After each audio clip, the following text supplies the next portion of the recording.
Howdy.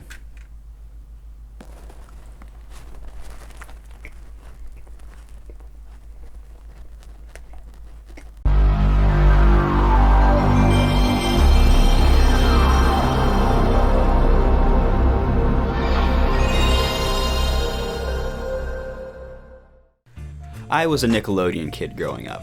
It was hands down my favorite network. And since I had no standards as a little kid when it came to gaming, I would pick up licensed games of my favorite Nicktoons. The first GameCube game I ever got was SpongeBob SquarePants Battle for Bikini Bottom, which was based on my favorite Nicktoon, SpongeBob. Another game I ended up getting in my career as a GameCube kid was based on my second favorite Nicktoon, The Fairly OddParents. Loved that show. The wacky humor, the crazy subplots. It was a pretty great premise for a show where almost anything was possible and it made sense. The show was actually able to stay fresh for a surprisingly long amount of time, and while it did eventually end up falling off, luckily I personally was able to outgrow it before it became completely unwatchable. And by outgrow it, I mean move out of my parents' house and no longer have cable. But enough reminiscing about the good old days.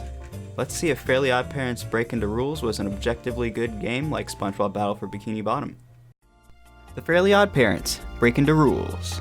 Developed in 2003 by Blitz Games, also known for their work on Bad Boys Miami Takedown and Barbie Horse Adventure Wild Horse Rescue. Published by THQ.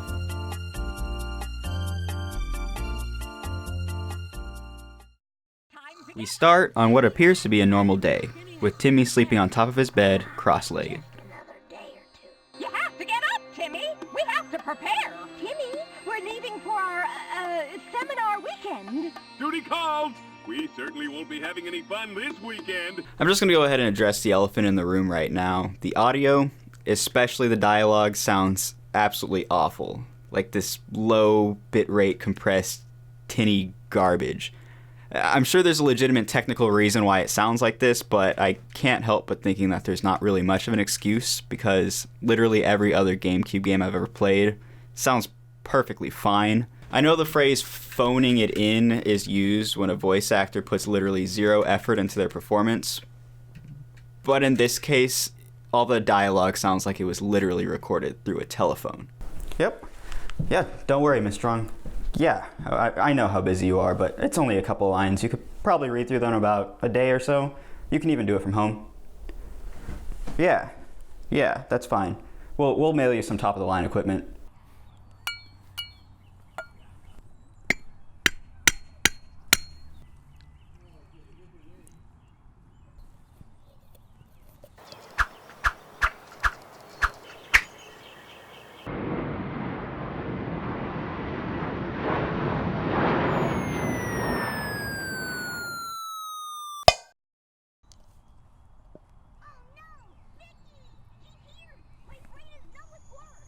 Timmy starts his day fucking his own shit up by wishing he didn't have to follow the rules. And the game makes sure to let the audience know that this is the catalyst for the whole gameplay experience. So after wishing he didn't have to follow the rules, which I'm pretty sure is fucking against the rules, the gang gets news from Fairy World saying, and I quote,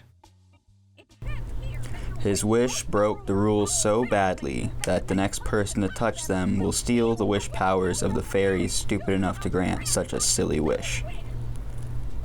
So, I guess that means the next person to touch the book gets Cosmo and Wanda's wish powers.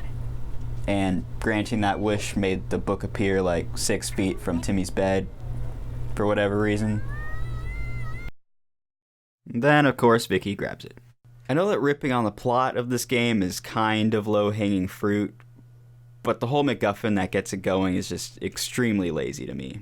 Like, I like the overall premise, Cosmo and Wanda losing their powers is a great way to set up certain mechanics and some gameplay limitations, and Vicky unknowingly having wish powers and being the bad guy can set up some pretty wacky scenarios. I mean, overall, I like this, but how she gets the powers and how Cosmo and Wanda lose them is just incredibly lazy to me. I can't imagine it happening like this in the show. So, Vicky wishes Timmy was asleep to justify a quick tutorial level, but not before the gang gets called into Fairy Court, where Jorgen and the judge rule that they have 2 days to find all the pages of the rules to get their powers back, or else Cosmo and Wanda lose their fairy license forever. It's pretty obvious that the game is trying to replicate the humor from the show, and from a writing perspective, it gets this down pretty well. But the game just sort of reminds you how much the humor kind of relies on things like timing and scene changes, and just the general snappiness of the animation. For example, this fairy court joke is obviously that classic say one thing, that thing immediately happens trope. I could see this joke working in the show, but the animation is just so stilted, and each line is delivered with like zero pause whatsoever. It's kind of a common problem in this game, and it almost makes it seem like all of the dialogue is just recorded in one long take. So the tutorial establishes that this game is a pretty basic platformer. Timmy can run around and double jump. The controls actually feel responsive and snappy. It's fairly easy to make jumps and walk across thin platforms. Not a whole lot to complain about here. If I'm gonna get nitpicky, sometimes the collision boxes of the characters can feel a bit weird when jumping on some higher surfaces, and the way the camera forcefully points upward when you jump is kinda annoying. Like, I want to see the surfaces I'm aiming for, but overall, it's not super frustrating. It's perfectly playable. Sometimes the camera gets caught, though. The game will force the camera into a lot of tight spaces, and it's just really not made for it. At the end of the tutorial, we're introduced to one of the core mechanics of the game, the wishing stars. You have to chase down 5 wishing stars and then stand in a circle. This will grant you a page of the rules and also give Timmy the ability to grant one quote-unquote small wish to progress through the game. The whole chasing down the star mechanic sucks. There's no strategy to it, it just runs away from you and you have to chase it till it stops running. The stars seem to be on predetermined tracks too, and it really does nothing more than pad out the game. I seriously feel like at least a fourth of the game is tracking these guys down. After tracking down the stars and finding one of the game's primary non-essential collectibles, a Crimson Chin card, Timmy gets to make a wish to wake himself up so he can start the game proper. This seems like as good of time as any to talk about the graphics. Overall, gotta say they aren't too bad. For an art style that's extremely flat and often defies all laws of perspective and proper ear placement, they did a lot of interesting things to convey that in 3D. Timmy's hair will swap to the dominant side to keep that cartoonish illusion. The faces are 2D projected over the head, and sometimes it really looks impressive. You even get that effect with the lips protruding out of a profile view, and when they open their mouths it actually masks out the geometry, creating that classic cartoon mouth effect. If you were to draw over a screenshot, it looks like it could be from the desk of Butch Hartman himself. It's seriously cool stuff, and while overall dated, I would actually like to see some of these techniques tried on current gen hardware. On the other hand, though, all of the characters that aren't the main 3 just look absolutely terrible. Like, you'll have to see them to believe it. Timmy's House works as a hub between levels, and you can dive in and hit whichever ones are currently available in any order. So naturally we go over to the TV and game console first. Hey, Shrimp! Your stupid little dark-eyed friends are here. My friends must be Chester and AJ. We're too busy regaining our powers to play with your friends. We have to find the rules, Timmy. Or Jorgenbud Strangle will live up to his name, and I hate being Jorgen. I got nothing to say there. That was pretty good. Hey, Timmy, Chester and AJ come over, and Vicky makes the wish that they would live inside their video game so they would stop being annoying. Of course, she had no idea this would actually happen. Hey, check out this cool VR suit. So Chester and AJ seem to be captured by the Vicky computer, so it's up to Timmy to stop them. The B button serves as an action button for various levels. In this case, Timmy has a hand cannon that he can use to blast monkeys. I know I was just harping on the audio just like a second ago, and I swear this is the last time I'm going to mention it, but it needs to be said that this level has hands down the worst audio mixing in the game. I think to make it sound more like a video game, they distorted it even further. It kind of sounds like they put some sort of high-pass filter over everything, and it just sounds really trebly and awful. And with all the sound effects and dialogue stacked on top of each other, it's just unbearable to listen to.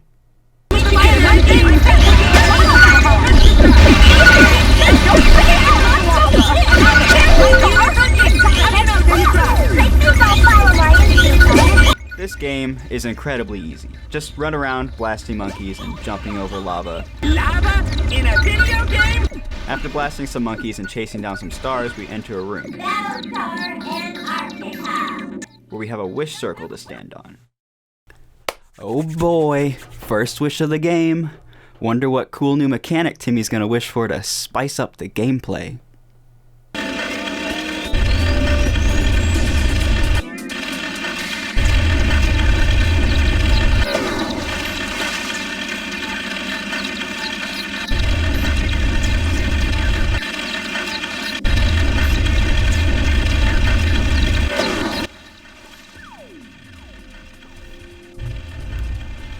What's that?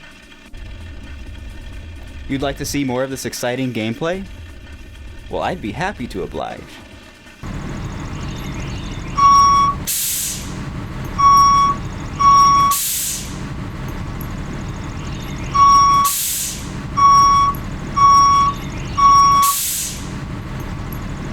In the next room, we rescue AJ and get ourselves trapped.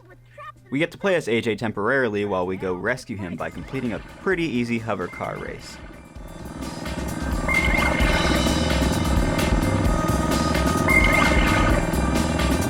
While I had expressed earlier that the controls aren't too bad, it is worth noting that they put an individual collision over every single individual stair step in the game. So this is consistent throughout everything. So you'll kind of slow down and like bump up smaller staircases, and on staircases with larger steps, you just can't even move at all, so it's just best to jump up the staircases.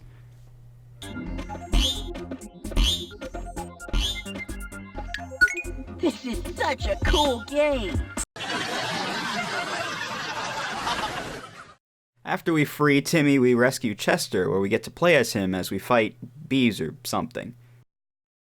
Then we go fight Vicky, who has Chester and AJ, even though we literally just rescued them. Boss is easy though, just jump over the beams and shoot her in the weak spot. With Vicky defeated, we get more rule pages and undo the wish. In the next level, titled Chinless Blunder, Timmy is put into the world of the Crimson Chin comic books due to more of Vicky's indirect wishing. I wish I could spoil your childhood fun. I wish the Crimson Chin became completely useless, and I wish you were trapped in his world so you could see just how pathetic comic books really are. Guys, are we sure Vicky isn't well aware of what she's doing? That's an awfully well-coordinated wish. In the comic Timmy is placed in, the great Crimson Chin has lost all his power. So it's up to Cleft, the boy Chin Wonder, to keep evil at bay. Starting at the bank, we collect 5 wish stars from the outside square and head inside, where we find out not only did the Chin lose his powers, but his powers have landed in the hands of evil. Timmy wishes for his Cleft Copter, which is super cool because it has the ability to move left and right in the air. Copter's so cool! I can move left and right in the air! With Timmy's newfound lateral movement abilities, we use our blades to cut down the evil country boy's evil balloons full of evil stink gas. We catch up to him, put him in the slammer, and return the Chin's strength back to him.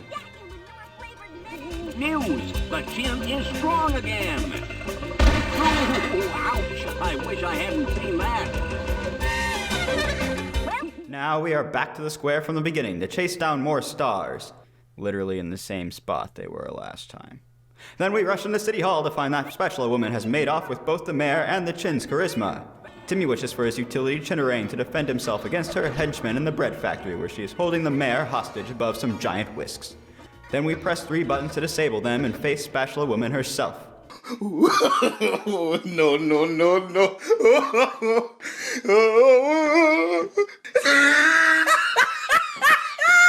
Look at his lips! After hitting her with the Chinarang 10 times and watching her flail aimlessly at boxes, despite the fact that I'm clearly in her line of sight, we defeat her and even throw out a bit of casual sexism. War! Crime never be in the kitchen or anywhere else! The Chin's charisma is returned and we're back to square one, where we have to chase down 5 more fucking stars in the same place again. This time they hardly even run. Like, seriously, they run like 3 feet. It's like the game is well aware of how tedious this all is. Later, we find out that the horrendous Gilded Arches has boogied out of prison with the Crimson Chin's speed. We must get to the rooftops to stop him by swinging around with our recently wished-for chin grapple glove to the tune of some generic disco. After this grapple mechanic outstays his welcome by making us jump across way too many roofs, we finally get to the Gilded Arches, who attempts to take off in his tiny helicopter. But Clef's mighty butt chin is too much for him, and all the chin's powers are safely returned, concluding our adventure. Being Clef is fun, but I feel like being ordinary, mild-mannered Timmy Turner for a while. Next, we have a badge too far. Timmy and Cosmo go on a Squirrely Scout trip without Wanda because it's quote-unquote a boys' thing. But Vicky is the leader of the local Cream Puff Girls troupe, who wishes to be better than them. So Wanda comes to warn Timmy in the middle of the night, only to find that the Squirrely Scouts are missing. Our quest is to rescue the totally canon Squirrely Scouts with totally normal-sounding voices. Timmy, you can't stay here. It's dangerous. Jeez, Timmy, am I glad to see you. I was asleep, Timmy. It was horrible. This is hands down the worst level in the game, in my opinion. It attempts to do this stealth-based gameplay where we have to sneak around the cream puffs, but it's so god-awful and I'm impatient, so I just kind of run through each area and hope I don't get spotted. After rescuing a scout named Marvin, we find out that not only were the cream puffs kidnapping the scouts, they appeared to be under some sort of magic trance while doing so. Pretty spooky stuff. But our hero Timmy isn't afraid of any cream puffs, and he knows just how to deal with the ladies. I'm just a scout to get them wet. We rescue some more scouts, Cosmo turns into a beaver chainsaw, business as usual, and then we get to the cream puff camp, which is heavily guarded. So Timmy wishes to disguise himself as a cream puff, which is just really funny because girls are hilarious, I guess. Timmy's a girl! Samantha! You know, I really hate these tropes. The whole boys versus Girl Scout thing, or the whole guys disguising themselves as women for humor. I just think it's extremely overdone. And chances are, if you don't spend all day watching feminist cringe compilations and actually pretending you read Jordan Peterson's book, you've probably outgrown it by now.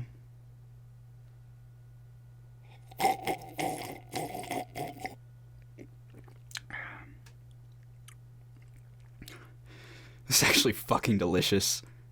In the camp, we have to talk to captured Squirrely Scouts in order to learn the secret dance that will allow us to enter Vicky's tent. Once we learn it, we have to do a mini rhythm dance game to enter, and then we destroy all of Vicky's merit badges that give her power.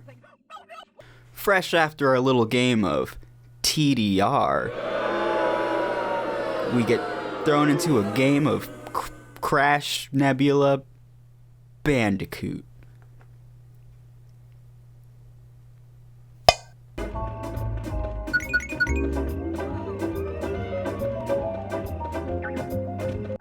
Vicky catches up to us, but it doesn't really matter because the cream puffs are no longer under her spell, and they all kick Vicky out of the troop for being a piece of shit. The bathroom door gets opened up, and we get to start the next level, Mini Timmy, where Vicky demands Timmy cleans his bathtub because it's gross and has a spider in it. There's a spider in the bath! This bath is so filthy, it attracts evil! Guess that's why you're here. She then wishes Timmy were small enough to deep clean it, and he shrinks down and falls down the drain. Now, with Tiny Tim stuck in the drain, we have to climb our way out. We are given a suit to survive the noxious environment and a can of spray that we use to turn green germs into friendly yellow germs, I guess. I guess for every 99.9% of germs that they kill, what they aren't telling you is that 0.1% of them are actually successfully rehabilitated.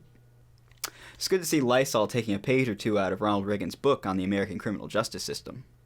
After some platforming, we then make a wish to cross some tight ropes with a Q-tip. And again, this is a pretty boring and tedious wish. I even tried to kill myself to go back to a checkpoint because it would have been faster than recrossing the rope I literally just went across. And then the game was like, no, no, no, no fun allowed, and sent me back. At the part where we actually climb out of the drain was the one and only time I actually died and got a game over. And it has to be one of the most unceremonious game over screens I've ever seen. No music, no cutscene or special animation, it just kinda gives you a menu. After we get out of the drain, we then wish for a soap cannon to stop the big bad germ boss. We then realize that shooting him 3 times does not in fact rehabilitate him, and he dies. We get more pages of the rules and go back to normal size. Now the downstairs of the house is open and we can finally play the next level, Time Warped. In this little scenario, Timmy taunts Vicky over her homework answers. For example, she says that Excalibur was pulled by a woman, the horror. The pyramids were square, diabolical, and that the Greeks hated sports. That's no good. Vicky wishes the world was just like her history papers, and it's up to Timmy to put things back the way they ought to be. Starting in the Middle Ages, Timmy has to go pull Excalibur himself and disguise himself as King Arthur, because apparently a guy getting credit for something he didn't actually do is preferable to a woman actually doing it. Why aren't you laughing at this disguise, Cosmo? Huh? Look at this fucking nerd! Best haste to you. Then we head over to Egypt to turn the pyramids back to normal by using a hammer to destroy just enough ancient architecture to convince the rest of the Egyptians to follow suit.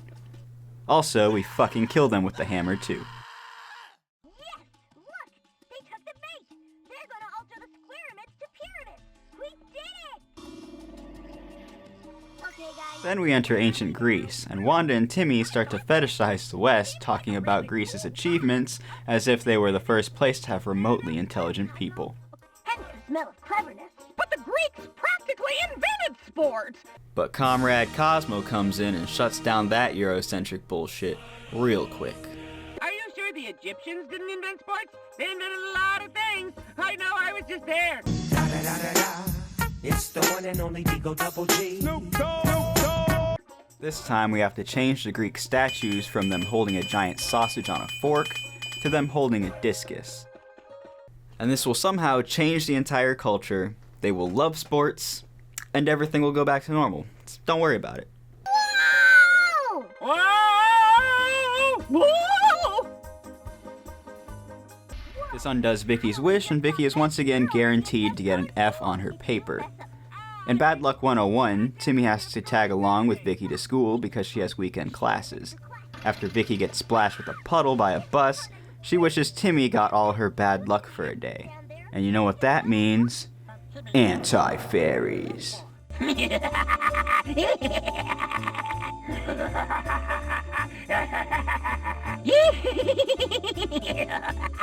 Hello, Timmy Turner. You know, you're quite famous in the fairy world.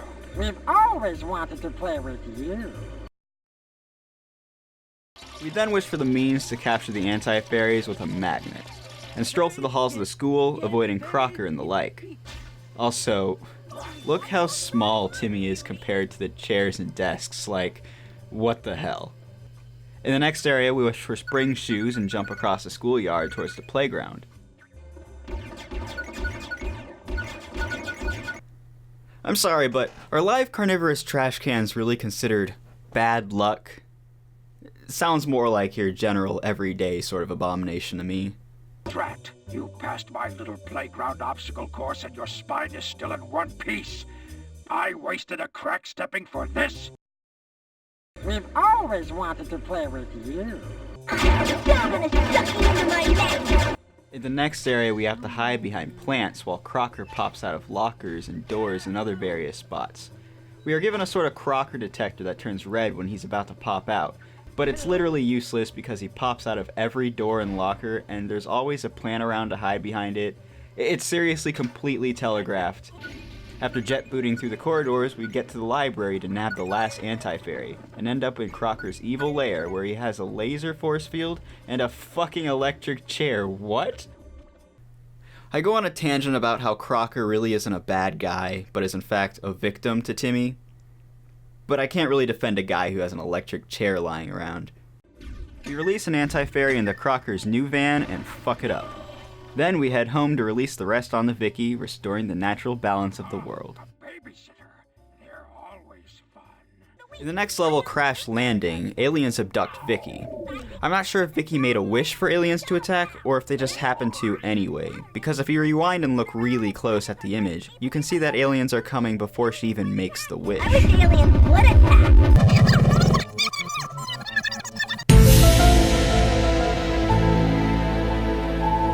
We start the level by jumping over a gap to what has to be the most awkward cutscene I've ever seen. I can't really describe it, we're just gonna have to watch the whole thing. Die.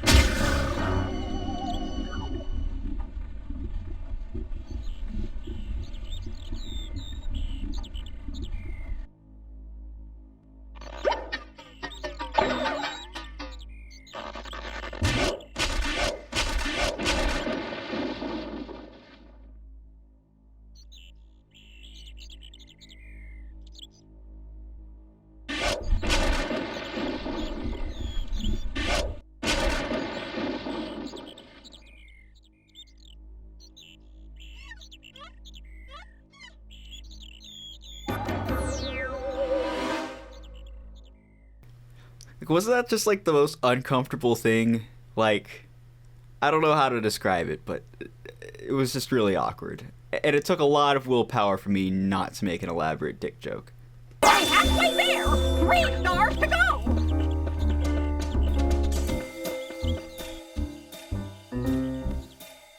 God damn it, it's back. Fuck it, I'm gonna do it.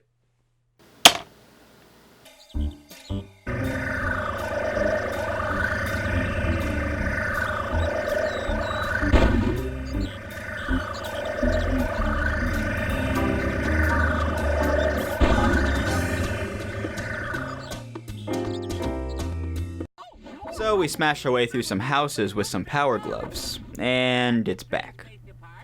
Alright, Timmy is clearly not amused by this anymore. I'm done making the joke. Luckily, this is actually the last time the ship shows up anyway. We get to the alien Mothership where we wish for a crashed nebula suit that fires pillow cannons that, for some reason, disable lasers. Come to think of it, this was the one and only time I used the cannon at all in this level. You seriously don't need it. When we finally get through the alien ship by means of annoying platforming, we meet up with the king and queen who tell the brave warrior Timmy they will stop sucking everyone's brains with bendy straws and return them if he passes their test. Being Yugopotamians, that test is nice things, in the form of flowers, teddy bears, and a chocolate river of marshmallows. Now, obnoxious one, I will honor our bargain. The kitchen opens up, as well as the final stage, a dog's life. We start with Timmy being annoyed by Tootie. This causes Wanda and Cosmo to come see what the issue is, and Timmy asks them if Tootie really loves him. But they reassure him that it's probably not true love, and that kids typically only love their pets and their parents. If everything's okay, we'll go back to our bowl. Too bad it's possible that Vicky could come in and wish that Timmy was more like her dog Doidle, because that's exactly what happens. Tootie comes and claims Timmy as her own dog. He runs away and gets captured by animal control, despite the fact that he's in the front yard of a house, with a collar, and a hat, and a nice human hairdo. He just screams stray, doesn't he? Unable to undo the wish due to interfering with true love being against the rules that Timmy wished he didn't have to follow, in the beginning of the game, a wish that actually came true, because had it poofed, none of this would have happened. But I digress. Well, he gets taken into a pet store in the mall and he has to escape. We start the level running through the pet store, and for some reason everyone in this pet store hates dogs. Ah, it's a smelly dog! Yikes! Ew. Stinky! The dog may be smelly, but this music sure is nice. We escape the pet store into the vents and end up in the rest of the mall, where we have to make a wish to fly with our tail. I remember when I played this as a kid, I was able to excuse a lot in this game, but I thought the floating platforms in the mall were just completely ridiculous. Like, there are people on them. Somebody save them, please! Our goal is to stop Tootie from loving us, so Timmy's plan is to get to the salon where they have mud baths, get ourselves all covered in mud, and then jump all over Tootie to make her hate us. We have to capture some wishing stars in a segment where Tootie relentlessly chases us and we have to avoid her. We did not by any means need a Crocker detector in Bad Luck 101, but here a Tootie meter would have been helpful because the area is large enough to justify it, and she sort of just runs straight at you, making this segment feel a little cheap. We enter the salon where we have to avoid falling into the mud baths. Wait, what? one beyond the food court with mud baths. Ooh, good idea, hon. Let's go there. After avoiding all the bad mud baths and getting into the good mud bath, we gross out Tootie and we can finally undo this wish. I don't love you. You're a bad, dirty little dog. I guess even love can be foiled by an effective smear campaign.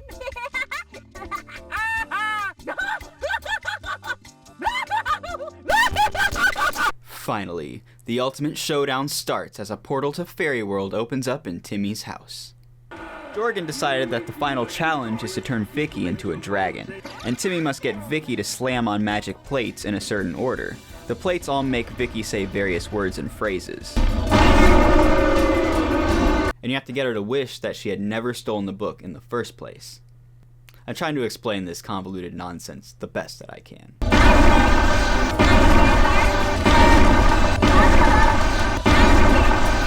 After we get Vicky to say it, everything goes back to normal, and Timmy's parents come home, ending babysitting time. And everyone has a couple of laughs as we conclude our adventure.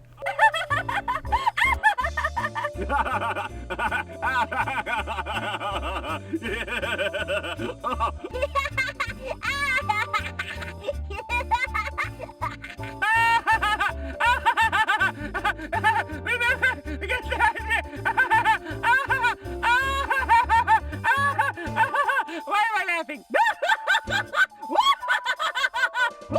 Why am I laughing?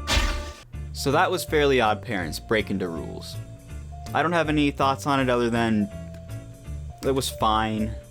I didn't have an especially fun time playing this game. In fact, it was quite boring. However, it wasn't completely broken like a lot of licensed games for kids are. Nothing in it felt especially cheap or badly programmed, and there was nothing that was artificially hard about it. My biggest complaint about it were the wishes. A lot of them were just short segments of you doing some boring, tedious task like bulldozing or just walking up to an object and pressing a button to proceed. It really just felt like a missed opportunity to me. The inclusion of a hub world almost made this game seem like a collectathon like Mario or SpongeBob, where you'd have to go back to old levels with new powers and abilities to find even more collectibles or secrets.